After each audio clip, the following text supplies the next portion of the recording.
L'encre de l'âme. La méthode de sacrifice que Dieu exige. Si Dieu doit être adoré, il doit y avoir une manière spécifique de le faire. À l'époque de l'Ancien Testament, les gens prenaient cette méthode d'adoration très au sérieux. Pour la mettre en pratique, il était nécessaire d'avoir des personnes qui connaissent les lois sur les sacrifices. Ces personnes étaient les prêtres. Quand Abraham est entré dans le pays de Canaan, avant qu'Israël ne soit établi comme nation, il y avait un grand prêtre du nom de Melchisédek, roi de Salem. Salem signifie en traduction paix. Lorsque Lot, le neveu d'Abraham, a été capturé par des rois païens et qu'Abraham est allé ramener Lot avec tous ses biens, Melchisédek est allé à la rencontre d'Abraham et l'a béni. Melchisédek, roi de Salem, fit apporter du pain et du vin.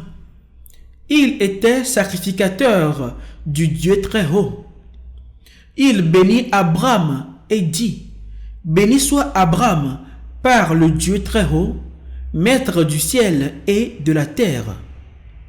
De temps en temps, il se présentait un prêtre comme le roi de Salem, dont le milieu ancestral ne correspondait pas à la loi de l'Ancien Testament.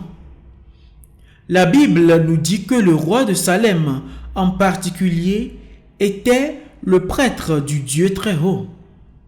De nos jours, il y a beaucoup de gens qui se disent prêtres. Il y a même des prédicateurs qui se qualifient fièrement de prêtres. Ce genre de suffisance peut les mettre en confiance, mais il y a une grande différence entre eux et les prêtres qui apparaissent dans la Bible. Considérons l'Ancien et le Nouveau Testament dans leur ensemble.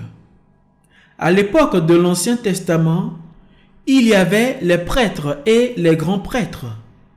Le grand prêtre avait la responsabilité d'offrir un sacrifice une fois par an pour tout le peuple. Ce système de prêtres et de grands prêtres comportait toutefois une faille. En effet, tout le monde vieillit et meurt. Ainsi, lorsqu'un grand prêtre mourait, le prochain grand prêtre devait prendre la relève, comme les fonctions de grand prêtre étaient confiées à des hommes mortels. Il fallait de nombreux grands prêtres pour continuer le travail à l'époque de l'Ancien Testament. En ce qui concerne ce défaut, la lettre aux Hébreux dit: en effet, si la première alliance avait été sans défaut, il n'aurait pas été question de la remplacer par une seconde. Quand il est dit une seconde, cela signifie ici la seconde alliance.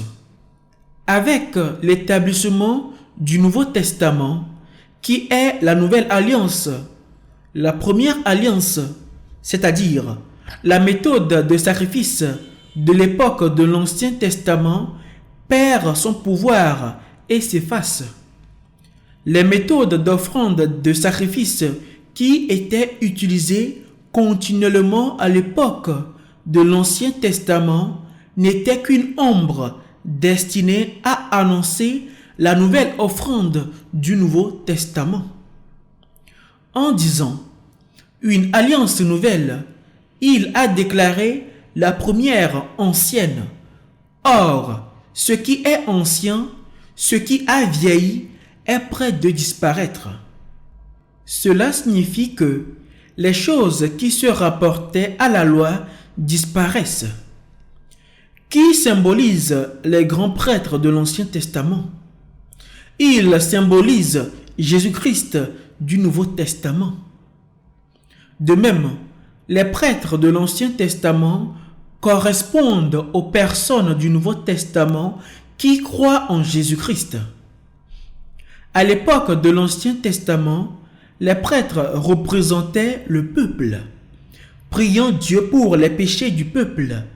Mais maintenant, les croyants ont l'autorité des prêtres. Cette autorité nous a été donnée gratuitement. Approchez-vous de lui, pierre vivante, rejetée par les hommes, mais choisie et précieuse devant Dieu. Et vous-même, comme des pierres vivantes, édifiez-vous pour former une maison spirituelle, un saint sacerdoce, afin d'offrir des victimes spirituelles agréables à Dieu par Jésus-Christ. Nous n'avons qu'un seul souverain sacrificateur, et c'est Jésus-Christ. Car un tel souverain sacrificateur nous convenait, lui qui est saint, inoffensif, sans tache, séparé des pécheurs, et qui est devenu plus élevé que les cieux. Maintenant, voici le point principal de ce que nous disons. Nous avons un tel grand prêtre qui est assis à la droite du trône de la majesté dans les cieux, ministre du sanctuaire et du véritable tabernacle que le Seigneur a érigé et non un homme. En effet, tout grand prêtre est chargé d'offrir des dons et des sacrifices. Il est donc nécessaire que celui-ci ait aussi quelque chose à offrir. Car s'il était sur la terre, il ne serait pas prêtre, puisqu'il y a des prêtres qui offrent les dons selon la loi. La personne décrite dans ce passage est Jésus. L'Ancien Testament est l'ombre du Nouveau Testament. Si nous voulons savoir précisément ce que dit le Nouveau Testament, nous devons d'abord examiner l'Ancien Testament. Les grands prêtres de l'Ancien Testament offraient des sacrifices conformément à la loi. Mais quel était le sacrifice que Jésus offrait en tant que grand prêtre? Il a offert son propre corps en sacrifice une fois pour toutes. C'est la méthode de sacrifice de Dieu dont parle la Bible. C'est en vertu de cette volonté que nous sommes sanctifiés par l'offrande du corps de Jésus-Christ une fois pour toutes. Lui, après avoir offert un seul sacrifice pour les péchés, s'est assis pour toujours à la droite de Dieu.